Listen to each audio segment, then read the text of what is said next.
Gauze folded like origami. White squares stacked in perfect thirds, edges aligned to the millimeter, each crease sharp enough to cut skin. Natalie Hayes moved through the supply closet at Cedar Creek Medical with the kind of precision that came from muscle memory older than her nursing license, hands moving the way they'd moved in the Hindu Kush when field dressings meant the difference between walking out and being carried out. 1,000 of those dressings. Maybe more. She'd stopped counting after the black op went sideways. The fluorescent lights hummed their mechanical hymn overhead, casting everything in that sickly white that made living things look like they were already dying. Cedar Creek's supply closet was a coffin of aluminum shelving and industrial silence. She preferred it that way. Out here, nobody asked questions. Nobody looked at her hands too long and wondered why a nurse with 18 months on staff moved like someone who'd spent a decade in combat zones. Nobody noticed the way her eyes tracked exits, or how she positioned herself with walls at her back. Natalie stacked the gauze into the bin labeled Trauma Bay 2 and moved to the 4 carts, her movements economical as a sniper's breath. 15-milliliter saline bags arranged by expiration date. Insulin drips organized by concentration. Medication cards cross-referenced with the hospital's digital inventory system she'd memorized 3 months ago because systems were systems whether they were in a supply room in Denver or a forward operating base in Helmand Province. The badge clipped to her scrubs caught the light as she reached for the next box. Hayes, N.RN, Cedar Creek Medical. Just a name. Just a title. The Pentagon had made sure there was nothing else. No rank designation. No unit insignia. No record that Captain Natalie Hayes had ever existed at all. The faded unit patch sewn inside her jacket lining was the only proof she'd ever been anything more than this, a quiet woman folding medical supplies in a basement supply closet, her real uniform locked away in a personal locker 3 floors above, pressed against her ribs like a second heartbeat, like a scar that wouldn't heal. She was reorganizing the endotracheal tube tray when she heard the conversation drift through the open doorway. 2 residents, young enough that their voices still carried the rehearsed confidence of people who'd never actually failed. Their shoes squeaked on the tile floor as they walked past Cedar Creek's corridor. Veteran in room for 12. Paralysis from T4 down. Pierce says 10 doctors have already refused to take on his care. 10. Who turns down a patient? Depends on the prognosis. If he's already a code status or... That's not it. I heard it was personal. Something about the patient's military background. Pierce made some comment about not wasting resources on someone who's already gone. The gauze in Natalie's hand went rigid. She didn't move. Didn't breathe. Didn't let anything in her expression change, even though she was alone, even though there was nobody to see the way her jaw tightened or how her fingers curled into the thin paper. Staff Sergeant Chen. It had to be. The only paralyzed veteran in Cedar Creek's system was listed under a name the hospital staff wouldn't connect to anything classified. Chen had taken over her unit when the operation went bad, when the Pentagon decided that Captain Natalie Hayes needed to disappear from every database, every roster, every record of service. She'd been erased. Redacted. Filed away under compartmentalized access that only 3 people in Washington knew how to open. She placed the gauze down with the same care she would use to set down a live grenade. The room went so quiet she could hear the ventilation system humming its low mechanical dirge. 10 doctors. That meant the case had come in front of the hospital's ethics review. It meant Dr. Pierce had made calls to every attending physician, spreading whatever narrative he'd constructed about a patient not worth saving. Footsteps. Fast. Male. The particular authority walk of someone who'd never been told no in his entire life. Dr. Marcus Pierce appeared in the supply closet doorway like a character who didn't know he was about to become an antagonist. He was tall the way some men were tall, not just height, but the kind of vertical authority that came from a bloodline of country club memberships and family trusts. His tablet was already raised like a weapon, screen glowing with whatever ammunition he'd loaded for this confrontation. Hayes. Not a greeting. A summoning. Natalie set down another 4 bag. Continued the motion like he hadn't spoken, like he was background noise in a hospital that was always producing background noise. "I'm talking to you." His voice had teeth now, the particular venom reserved for people he decided ranked below his notice but above his complete indifference. 10 doctors have refused to take on the veteran in room for 12. 10. And somehow the nursing staff seems to think you, with barely 18 months on this unit, are qualified to coordinate his care. That's an interesting fantasy. She still didn't turn. Hand steady. Breathing level. The kind of composure that only came from having already survived things that would break most people. 10 physicians, Hayes. Attending surgeons. Trauma specialists. Cardiologists. People who've actually completed their training, who actually have credentials that matter. He paused, waiting for her to flinch, to defend herself, to give him the reaction that would justify whatever narrative he was constructing. "And you think you're going to waltz in and save the day? Nursing school romance fantasy. It's pathetic." Natalie turned. Slow. The kind of slow that suggested she wasn't responding to an order but rather acknowledging a minor inconvenience. Her eyes met his for exactly 2 seconds before she went back to organizing the 4 carts. "Dr. Pierce. I haven't spoken to anyone about room for 12. Then why are nurses asking me if this case is yours? Why is there speculation on the floor that you've already reviewed his chart?" He stepped into the supply closet, closing the door behind him with the kind of finality that was supposed to feel threatening. "Let me explain something. What happened between us last month, that dosage calculation that you felt compelled to correct in front of an intern, that was a miscalculation on my part. A momentary lapse. It happens to everyone. But what doesn't happen is some floor nurse using that moment to establish authority. You had a chance to let it go. To show some humility. The fluorescent light above them flickered. Once. The kind of flicker that happened in hospitals at 11 p.m. when nobody important was watching. Instead, Dr. Pierce continued, you decided that you're the kind of nurse who corrects physicians. Who questions their judgment? Who thinks her 18 months of experience outweighs my 15 years of surgical practice? His voice had lowered now, which somehow made it worse. The controlled calm of someone who decided you were finished. Let me be very clear. Room for 12 is not your responsibility. That veteran will not be your patient. And if I hear one more suggestion that you're involved in his care, I will personally ensure that your credentials review extends well beyond this hospital. Natalie picked up another gauze box.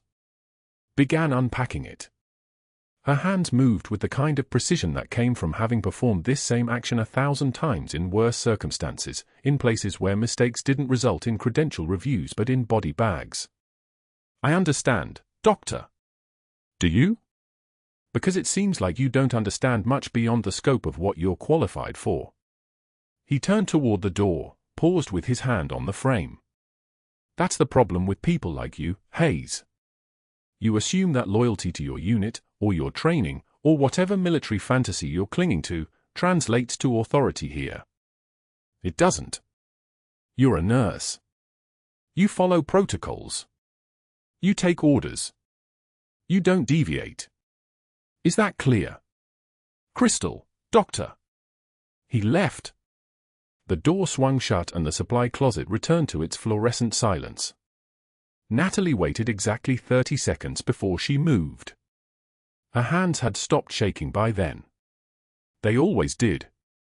Hands that had held lives together didn't have the luxury of trembling. But that wasn't the worst part. The worst part was that she'd already known, on some cellular level, the way soldiers know when they're being hunted, that the veteran in room for 12 was Chen. She'd known the moment those residents mentioned the paralysis. She'd known because the Pentagon had sent her the file 3 weeks ago, encrypted in a personal email account she was supposed to never acknowledge. Chen, T. Admitted to Cedar Creek Medical, spinal cord injury T for level, prognosis guarded, multiple system failures, nobody wanting to touch the case because a classified history meant liability nobody wanted to assume. She'd read that file and done absolutely nothing. Because the only thing worse than being erased by the Pentagon was being discovered by it. The only thing worse than disappearing from every database was having someone at the hospital recognize the connection between the anonymous nurse and the classified veteran. So she'd filed it away in the part of her mind that could compartmentalize anything, the way Special Forces soldiers learned to compartmentalize the human cost of operations that never happened. Natalie stacked the last gauze box on the trauma shelf and turned off the supply closet light. The hallway was empty when she emerged, fluorescent white and silent except for the distant beep of monitors keeping people alive one electronic pulse at a time. She could feel the weight of her unit patch pressing against her ribs beneath the scrubs, the faded Special Forces insignia that proved she'd been something once, that she'd mattered once, that she'd commanded soldiers in a valley the government had officially erased from maps. She walked toward the elevators with her badge clipped to her pocket and her rank invisible and her mission unacknowledged. Behind her, the supply closet hummed its mechanical hymn. Ahead of her, room for 12 contained a man who'd saved her life and was now drowning in a hospital where 10 doctors had already decided he wasn't worth saving. The elevator doors opened. She stepped inside and pressed the button for the 4th floor, watching her reflection in the polished steel of the doors, a nurse with steady hands and a face that gave nothing away, a woman the Pentagon had buried so thoroughly that even she sometimes forgot what name she'd worn before they erased it. She had no idea yet what Dr. Pierce had set in motion.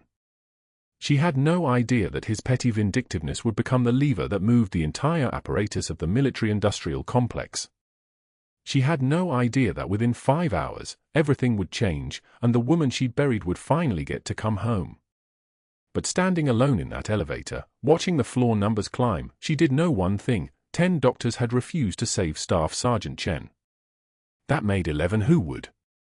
The grand rounds began at 7 in the morning. 15 staff members gathered in a semicircle around the central nurses' station while Dr. Pierce positioned himself beside Natalie with the precision of a man orchestrating a public execution. He didn't acknowledge her. He didn't need to. His tablet glowed with patient charts as he began his lecture, his voice pitched loud enough for the entire ward to hear, the kind of clinical authority that made junior residents straighten their spines and attend nurses lower their eyes.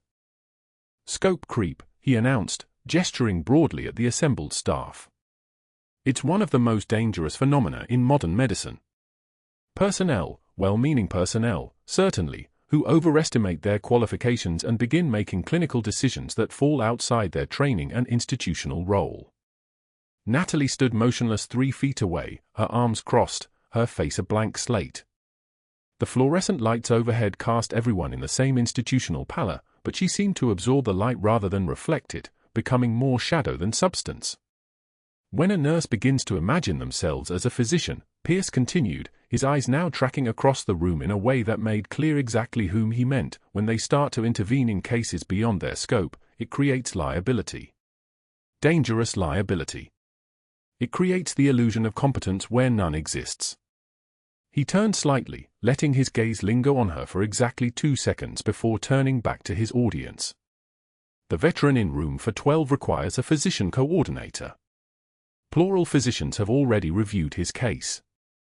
10 physicians have declined to take on his coordination. 10. That number represents a professional consensus. It represents our collective judgment that his case is too complex, his prognosis too uncertain, his needs too specialized. The words landed like stones in still water. Around the nurses' station, 3 residents exchanged glances. The charge nurse suddenly became very interested in her computer screen. When someone with 18 months of nursing experience believes they can do what 10 board-certified physicians have determined is inadvisable, Pierce said, his voice taking on that particular tone of theatrical concern, we're looking at a fundamental misunderstanding of professional boundaries.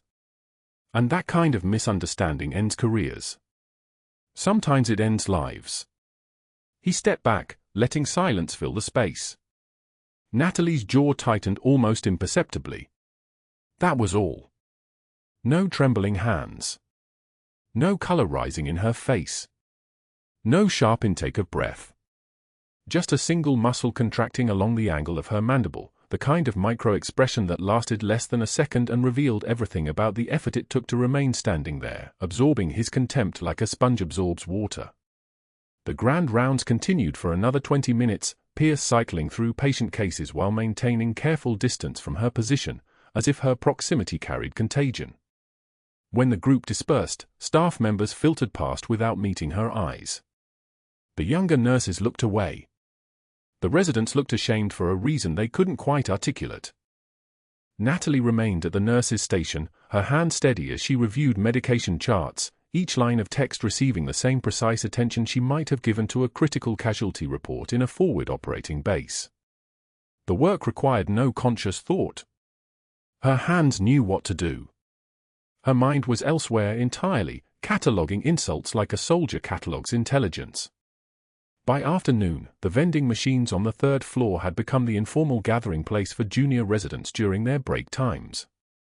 Natalie had found this out weeks ago. It was the kind of tactical detail she collected without effort, the same way she'd once collected information about Taliban supply routes and patrol patterns. Know the terrain. Know the choke points. Know where the enemy congregates. She wasn't eavesdropping when she rounded the corner toward the break room and heard Pierce's voice echoing from the alcove where the machines hummed their electronic song. She was walking past. That was all. Walking past and unavoidably hearing. Hayes probably bought her nursing license online, Pierce was saying, his voice carrying the particular texture of a man amusing himself with his own cleverness. You know the type, thinks because she read something in a field medic manual that she understands advanced trauma management. Sees combat documentaries and imagines herself a surgeon. Two residents laughed, the kind of reflexive laughter that comes from subordinates trying to establish themselves as part of the in-group. Natalie recognized it. She'd heard similar sounds before, in forward operating bases where junior officers laughed at jokes about supply sergeants and enlisted personnel to prove their ranking status. She continued walking. Her pace didn't change. Her breathing didn't accelerate. Pierce emerged from the alcove as she passed, his hand extended toward the snack dispenser, his body language suggesting he'd only now noticed her presence. His smirk widened. He was waiting for something, a reaction, a flush, a stammered apology perhaps. He was waiting to see if his words had landed with the force he'd intended. Natalie stopped. She turned to face him with the slow precision of someone rotating a gun turret toward a target. Her eyes were flat. Arctic. The color of ice water at high altitude. When she spoke, her voice had dropped an octave from the deferential tone she'd maintained all week. The voice came from somewhere deeper, somewhere that had seen things, endured things, survived things that would liquefy most people's nervous systems. The difference between us, Dr. Pierce, she said, is that when I make a mistake, I don't have a team of lawyers and a medical board to hide behind. I just live with the memory of who didn't come home. The two residents froze. The vending machine continued its mechanical hum, indifferent to the recalibration of power that had just occurred in its presence. Pierce's mouth opened. Closed. Opened again. Natalie turned and walked away. Her spine was perfectly straight. Her hands remained unclenched at her sides. She didn't rush. She didn't look back. She simply moved through the corridor with the kind of composed grace that comes from someone who has spent years learning to function while carrying impossible weights. Behind her, Pierce sputtered something, a threat, a dismissal, a desperate attempt to reclaim the conversational high ground.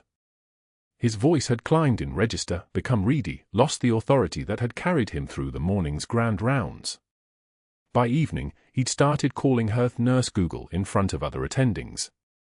The nickname spread with the velocity of hospital gossip, whispered in hallways and break rooms, each retelling embellished with additional contempt. He'd begun positioning himself as a concerned mentor, expressing worry to other physicians that Hayes was documenting their mistakes for some future complaint, that she was building a file, that she was dangerous in ways that go beyond her scope. Natalie listened to these rumors filter back to her through the hospital's informal intelligence network, a network of nurses and technicians and custodial staff who heard things, noticed patterns, and understood the unspoken rules of institutional survival. She listened and said nothing. The faded unit patch remained inside her jacket lining, pressed against her ribs like a second heartbeat. It was from the 3rd Battalion's Able Company, the unit she'd led before everything ended, before the Pentagon erased her, before Staff Sergeant Chen took over her role and carried on the mission without her. She owed him more than her pride. She owed him more than her career. She owed him her presence in his worst moment. But that wasn't the worst part. The worst part was that Pierce was going to keep pushing, keep documenting, keep building his case against her, and she was going to have to decide whether to protect herself or protect Chen. Those two equations didn't balance. One of them had to fail. By 11 that night, she stood in the hallway outside room for 12, watching the monitors through the open door. Chen's oxygen saturation held steady at 93%. His heart rate was rhythmic, his breathing mechanical and synchronized with the ventilator's whisper. He lay there paralyzed from the waist down, a man reduced to the functioning portions of himself, and he didn't even know that the person watching him from the doorway was the captain he'd saved, the woman whose life he'd covered while she bled out from a shrapnel wound in a valley that no longer appeared on any official map. His eyelids twitched. REM sleep. He was dreaming something. Natalie's hand found the unit patch again. She held it for 3 seconds. Then she turned away, toward the nursing station, toward the charts that required her attention, toward the paperwork that would eventually become evidence against her. The night was still young. The monitors started screaming at 2 in the morning. Natalie heard them from the nurse's station, a rhythm she recognized like a second language, the high-pitched wail of desperation that meant a patient's lungs were collapsing inward. She didn't look up from the charting. Chen's vitals had been stable at midnight.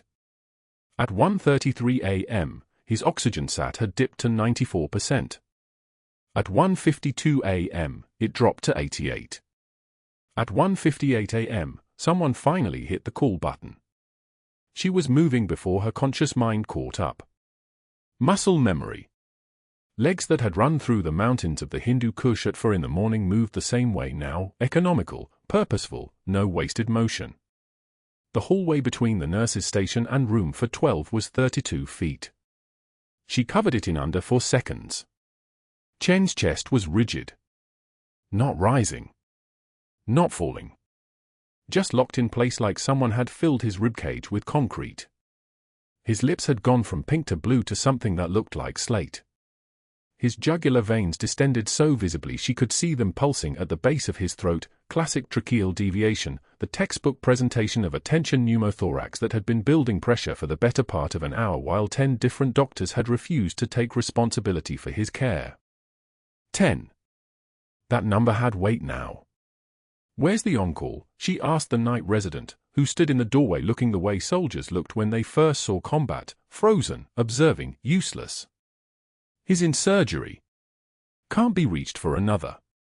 She was already reaching into her scrub pocket for the 14-gauge angiocath needle she kept there.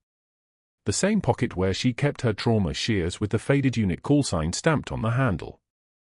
The same pocket that had held bandages and epinephrine and morphine in the field hospitals of Kandahar province, 8,000 miles from here. "Step back," she said to the resident. Not a request. Commands didn't include question marks. His eyes widened. She could see the moment he recognized something in her voice that didn't match the timid floor nurse he'd seen folding linens in the supply closet, the one who accepted corrections without speaking, who moved through the hospital like she was taking up space she didn't deserve to occupy. That voice, it was a different woman's voice entirely. She located the second intercostal space at the midclavicular line with her fingertips. The landmark was exact. 1 rib space below the clavicle. Right here. Her hands moved on their own, the way they had moved 10,000 times before, and she positioned the needle perpendicular to his chest wall and drove it home with the kind of calm that only came from having already survived worse. The hiss of air escaping. That sound.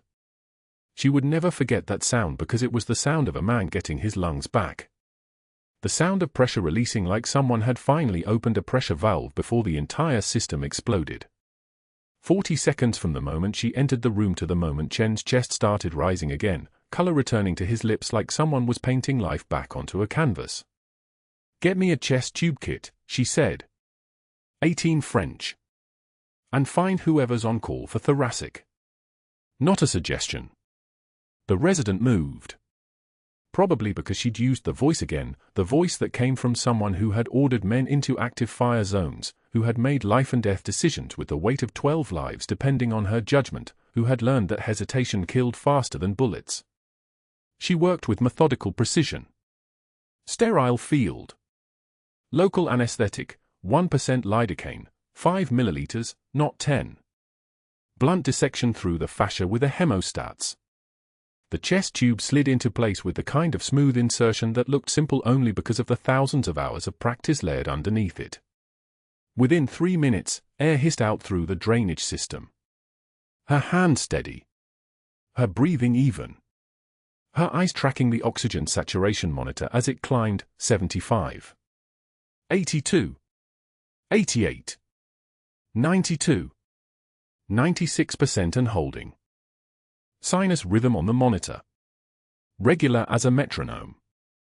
Chen's eyes opened, the pupils tracking her face, and she saw the moment of recognition flash through them, not the recognition of a patient seeing a nurse, but the recognition of a soldier seeing someone who knew how to move in the darkness without panicking.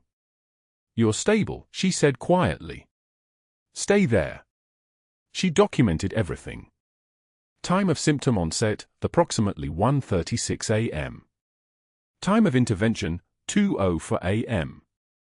Procedure, needle decompression at second intercostal space, midclavicular line, followed by percutaneous chest tube placement, 18 French tube, right anterior chest. Outcome, immediate return of normal respiratory effort, oxygen saturation returned to 96% and stable. Her handwriting was precise and clinical. The kind of documentation that would either save her or destroy her, depending on who read it first. The night resident was still standing in the doorway, watching her the way someone watched a stranger remove their mask to reveal someone entirely different underneath. She met his eyes once, held them for exactly 2 seconds, then returned to monitoring Chen's vital signs like he wasn't there at all. "Call the attending," she said without turning around. "Tell him the patient in 412 is stable and needs an ICU consult for post-pneumothorax monitoring." By 7 a.m., Dr. Pierce had already arrived at Cedar Creek Medical with 3 files in his hands. Natalie knew because she saw him at the nursing station, his expression arranged into something that looked almost like satisfaction, the kind of expression a hunter got when he found tracks. He didn't look at her.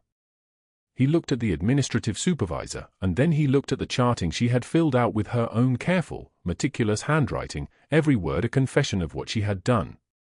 "Policy subsection 4.7.2, he said, sliding the first file across the desk like someone laying down evidence at a trial. "Any invasive needle procedure requires physician approval prior to implementation. This was violated at 2:04 a.m. this morning by a nurse acting beyond her scope of practice." The administrative supervisor opened the file. Natalie could see the words from where she stood: unauthorized, invasive, protocol violation, scope creep, breach of patient safety standards. All of it true. All of it necessary. All of it grounds for termination at any hospital in America. "There's more," Pierce continued, and there was something in his voice that sounded like a violin reaching the highest note it could possibly play without breaking. "Joint Commission Regulation Section IC.02.01 require that all invasive procedures be documented with physician countersignature within 4 hours of completion." She didn't wait for physician approval.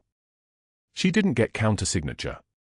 She acted unilaterally, and she's documented it in a way that makes her liability absolutely clear. By 9 a.m., the paperwork had multiplied. Incident reports filed in triplicate. Copies sent to Hospital Risk Management, to Nursing Administration, to the State Board of Nursing. Each form typed with the kind of precision that suggested he'd spent the night building this case, constructing it brick by brick, document by document, making absolutely certain that by the time the sun came up, there would be no way to disassemble it. By 11 a.m., he presented 15 pages of documentation to the Chief Executive Officer. Natalie watched from the hallway as he walked into that conference room with a folder pressed against his chest like a shield, his jaw set in the way of someone who had finally found a weapon he knew how to use. By 12:13 p.m., the suspension was official. She received the notice in person, in a small administrative office with beige walls and the kind of fluorescent lighting that made everyone look slightly dead. Dr. Pierce didn't deliver it himself, he was too smart for that. The chief human resources officer did, a woman named Martinez who looked like she'd spent 15 years watching people's lives come apart in rooms exactly like this one, and who delivered the words with the tone of someone reading a script she'd read 1,000 times before. Suspension effective immediately. Pending investigation. Your badge, please. Natalie unpinned it from her scrubs. The badge was made of blue anodized aluminum and bore her name in white lettering, her photograph from 3 years ago when she still looked like someone trying to disappear into her own life. She set it on the desk without speaking. You'll need to surrender your hospital credentials, Martinez continued. Security will escort you from the premises within the hour. Your personal items will be boxed and delivered to your home address. If you have questions about the investigation timeline or the appeals process, I can provide you with the employee handbook section on. I understand, Natalie said quietly. What happened next didn't require legal language or administrative procedure.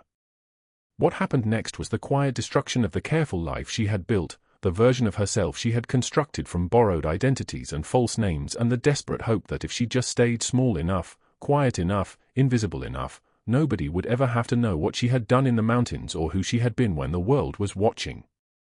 She folded her scrubs for the hospital laundry the way she would fold them every other day if nothing had changed.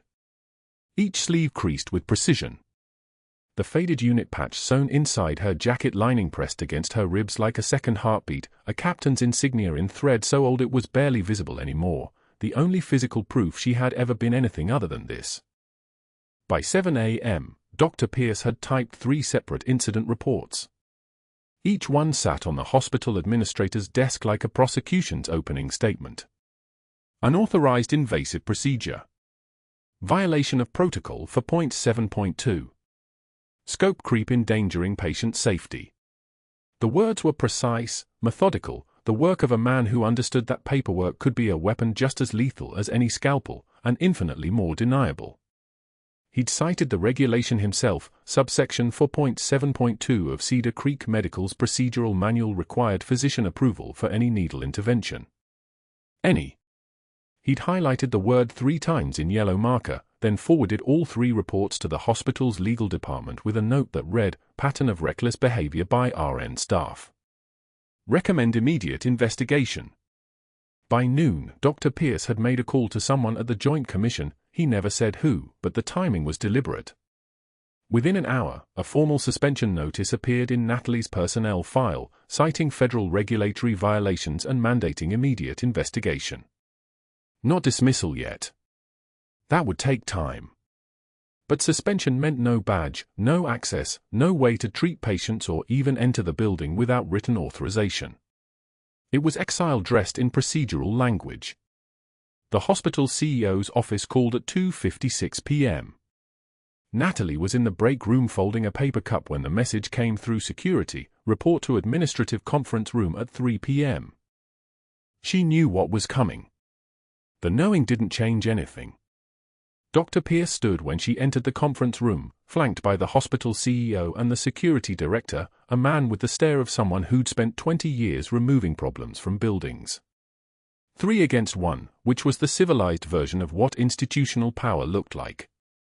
Pierce wore his lab coat deliberately unbuttoned, a studied casualness that screamed confidence. Captain, the CEO began, then caught himself. Nurse Hayes. Please sit. She remained standing. Pierce smiled. The smile of a man who finally held all the cards and was about to lay them on the table with theatrical precision. You saved his life, he said, voice dripping with mock sympathy. I want you to understand that. What you did for Sergeant Chen was brave. Heroic, even. He paused. But you violated every protocol doing it. Medicine is about rules, Nurse Hayes. Something you combat types never understand. The words landed like a slap designed to sting precisely because it was said with a smile. Combat types. As if 18 months of floor nursing could erase the specific kind of training that had prepared her to move through darkness without making a sound. Natalie's face remained expressionless. The CEO slid an envelope across the table. Your termination notice. Effective immediately. We're required by law to inform you that you have the right to appeal within 14 days, but given the federal regulatory violation. If you don't surrender your badge voluntarily, Pierce interrupted, his voice taking on a harder edge, security will escort you from the premises. Your choice. Natalie reached down and unpinned her badge from her scrubs. Cedar Creek Medical. RN. Natalie Hayes. A laminated rectangle that had been her entire identity for 18 months, worn on the same place where medals used to sit. She set it on the table. Didn't place it gently. Didn't hold it out to him to receive like he was some kind of authority figure worth that gesture. She just set it down with the finality of something being left behind. Pierce reached for it, and his fingers closed around the plastic like he was collecting a trophy. By 4 p.m., security was watching her clean out her locker. Not threatening, not aggressive, just present. A young man with a radio clipped to his belt, probably 19 or 20, looking genuinely uncomfortable about the job he'd been assigned. Natalie didn't make it harder by crying or protesting or any of the other things that made security guards feel justified in their presence. She just folded her things into a duffel bag with the same methodical precision she'd once used to pack demolitions equipment into a rucksack. At 5 p.m., the locker room was empty except for her. The fluorescent lights hummed their constant song, the same hum that had become the background noise of her hiding. She stood in front of the open locker, the one with the small mirror taped inside the door, the one where she'd seen herself transform from captain to nurse 1,000 times, learning to make her eyes softer, her posture smaller, her voice higher at the end of sentences like she was asking permission to exist. Her jacket hung on the hook, faded green canvas with the hospital logo embroidered on the back. But inside the lining, sewn so carefully that no one would ever find it unless they were looking, was the patch. Special Forces insignia. 1-inch square thread work that had been done by a woman in Kandahar 3 days before the operation that erased everyone involved. Natalie removed the jacket and felt the patch through her fingertips. Her ribs remembered it there. 3 years of pressing that patch against her chest every single day, the raised embroidery a small, constant reminder that she had been something else once. That somewhere in a classified file, she still was. She turned back to her locker and pulled out her scrubs, the ones she'd worn during the code, the ones that had Chen's blood on them in small spatters that the hospital laundry service had cleaned away. 6 pairs of scrubs, all identical, all impersonal, all the uniform of someone who was nobody special. She began to fold them the way she'd been taught in Special Forces, corners tight, sleeves creased at 90-degree angles, each fold deliberate and precise. The way you folded things when you might have to pack them in the dark. The way you folded things when they might be the last ones you'd ever wear. Each sleeve creased with the same care she'd once used for her uniform. Each fold a small rebellion against the narrative that said she was just a nurse. Just someone with 18 months on the job. Just someone who didn't matter enough for 10 doctors to help her save a life. She placed the stack of scrubs in the hospital laundry cart, the one wheeled in by the service that came 3 times a day. Smoothed them once with her palm, the way you'd touch a child's hair. Then turned and walked past the empty lockers, past the bulletin board with its community college flyers and lost pet notices, toward the exit. 47 seconds later, she stopped. The hallway ahead led to the main corridor, to the parking lot, to her truck, to the life she'd been hiding behind for 3 years. The life of Nurse Hayes with no last name that mattered, no history that counted, no identity that the world could see. But the hallway behind her led to room for 12. She turned back. Chen's room was on the 3rd floor. She'd been escorted out by security, so she couldn't take the main elevators, too visible, too many people who'd been told the story by now, sanitized an official, reckless nurse who didn't follow protocol, removed for patient safety. The stairwell door at the end of the west corridor was unmarked, used by staff who needed to move without being recorded by the cameras in the main hospital corridors.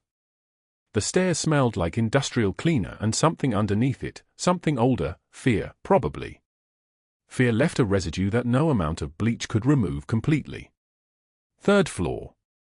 The door opened into the orthopedic ward.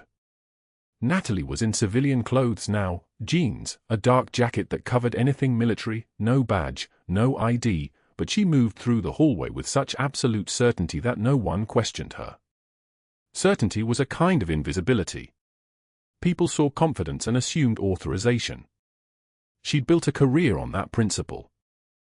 Room for 12 was at the end of the corridor. The door was closed. Through the small window in the upper half of the door, she could see Chen in the bed, the ventilator rising and falling with mechanical precision, the monitors displaying the vital signs of a man who was alive because she'd made a decision that no regulatory framework could undo. She entered without knocking. Chen's eyes moved the moment she appeared. Focused. Tracking her face, then her hands, then her bearing, the way a soldier reads another soldier when they enter a room. His eyes widened. The smallest movement, but Natalie saw it. The recognition that had nothing to do with 18 months of floor nursing and everything to do with 3 years of operations in a place where the sun felt like it was trying to burn you alive. His lips moved around the trach tube. One word, barely audible, but clear enough that the Marine Corps liaison officer standing by the window stiffened instantly. Reaper. The Marine Corps liaison officer stiffened the moment that single word escaped Chen's trach tube. His hand moved to his phone with the precision of someone who'd been waiting for this call, and his fingers scrolled through digital files like he was searching for proof of something classified. The citation came up on his screen. Captain Natalie Hayes extracted 12 wounded soldiers under suppressive fire in the Hindu Kush, coordinates redacted, dates redacted, the entire operation buried so deep in Pentagon archives that even the liaison officer's hands trembled slightly as he read. He looked at Natalie standing in civilian clothes by the bed, and then back at his phone, and in that moment the hospital room's fluorescent lights seemed too bright, too white, like they were illuminating a secret that had been kept in darkness for years. Within 60 minutes, a 2-star general walked through room 412's doorway with the kind of presence that made the air pressure change. His uniform was dress blues, his shoulder boards gleamed like newly polished steel, and when he saw Natalie Hayes in her jeans and Cedar Creek Medical polo shirt, he didn't hesitate. He walked directly to her, extended his hand to grip hers in the kind of handshake that lasted 3 full seconds, and then he saluted. His right hand rose to his forehead with a kind of deliberate respect reserved for those who had already sacrificed everything. Behind him, 2 JAG officers in uniform stood at parade rest, watching. The general's voice was low and steady. "At ease, Captain. Your service is no longer classified." Behind those words lay Medlar Valor. Behind those words lay 2 silver stars that had been buried in files that required a presidential waiver to access. The general turned to Chen in the bed. "Staff Sergeant, your commanding officer just arrived." Then the door slammed open again, and Dr. Pierce shoved through the frame. His eyes landed on the general's uniform first, then on the JAG officers, then on Natalie standing with perfect military posture that she'd never displayed in these hallways before. His face went the color of old newsprint. "What is the meaning of this? Why is hospital security allowing discharged staff to violate?" The general raised a single hand, and Pierce's words stopped like he'd hit a physical wall. The general didn't speak. He simply turned back to Natalie, gave a small nod, and then the general's aide stepped forward with his phone already pressed to his ear. "Codename Reaper confirmed. She's not discharged.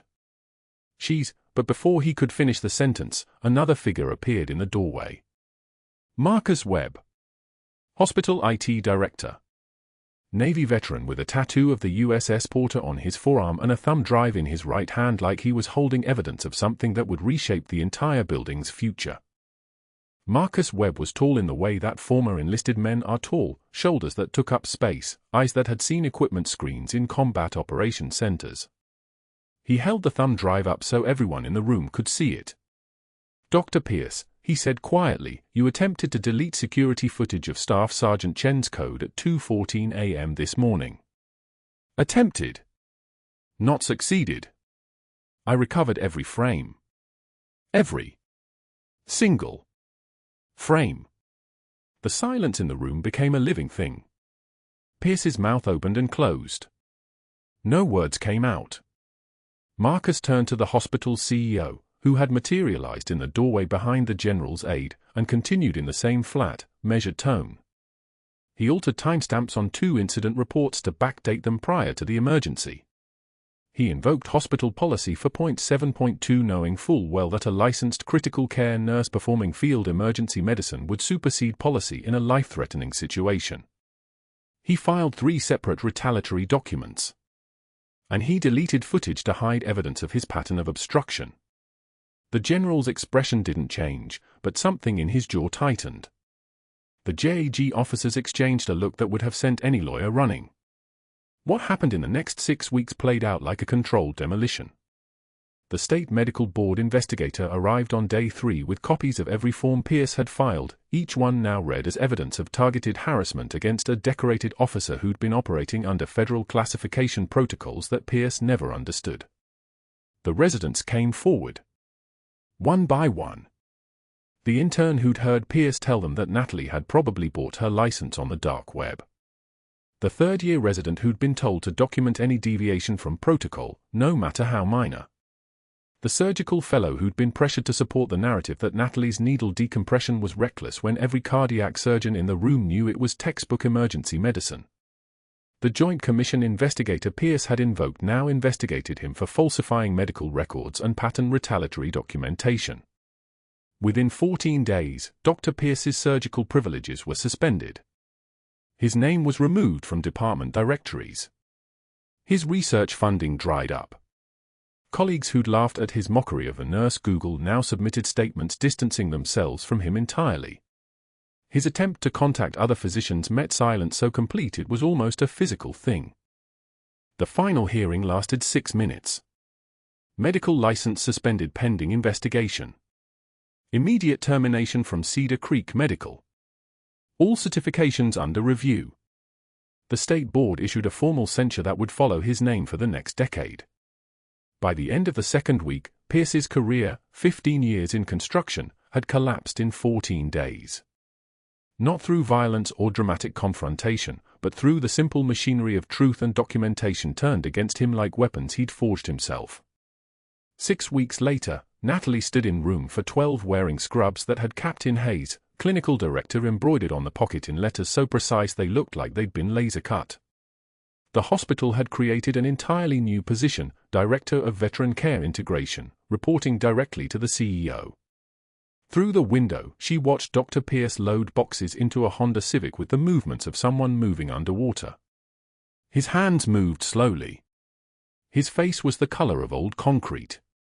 The boxes contained 15 years of photographs, awards, and the physical remnants of a career that no longer existed.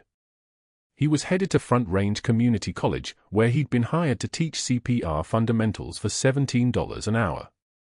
No operating room. No research team. No authority. No respect. Natalie watched him drive away without feeling anything except the weight of completion. In the bed behind her, Chen's fingers moved. Millimeter by millimeter. Each movement was a victory won through aggressive physical therapy that Natalie had designed using field protocols from the Hindu Kush, protocols she'd never documented until now. Protocols that the Pentagon had authorized for use in civilian hospitals because they worked. Because they'd been tested under the worst possible conditions. Chen's eyes were still locked on her. "You came back for me," he whispered through his trach tube. "You were erased, and you still came back." Natalie touched the unit patch now displayed openly on her jacket lining, the faded Special Forces insignia that had lived against her ribs for years in hiding. She rested her hand on Chen's shoulder as his fingers slowly closed. "Some debts don't care about Pentagon orders," she said quietly. The 10 doctors who had initially refused Chen's case now rotated through her program in mandatory consultation blocks, learning combat medicine protocols from the woman they dismissed as just a nurse. Marcus Webb had upgraded hospital security with systems she designed. The general had arranged for Chen's eventual transfer to Walter Reed once he was stable, but Chen had refused to leave until he could walk out on his own. Even if that took years. Natalie looked out the window one final time at Pierce's Honda disappearing into Denver traffic, then back at Chen's moving fingers. She spoke with a voice that carried the weight of every soldier she couldn't save, and this one she could. True heroism is what you do when the world stops watching. Chen's hand closed around her finger, the first complete grip in 6 weeks, and held on like he was gripping the only solid thing left in a world that had tried to erase them both. The monitor beside the bed beeped in steady rhythm. Sinus rhythm. Normal. Alive. If you've ever been underestimated by someone who had no idea who you really were, you already know how this story ends. Subscribe for more stories about the warriors walking among us, the ones you'll never see coming until they save your life. Like this video if you believe heroes don't always wear obvious uniforms. Comment below, would you have returned to that hospital room, or would you have walked away? And hit that subscribe button because next week we're telling the story of a janitor who wasn't actually a janitor.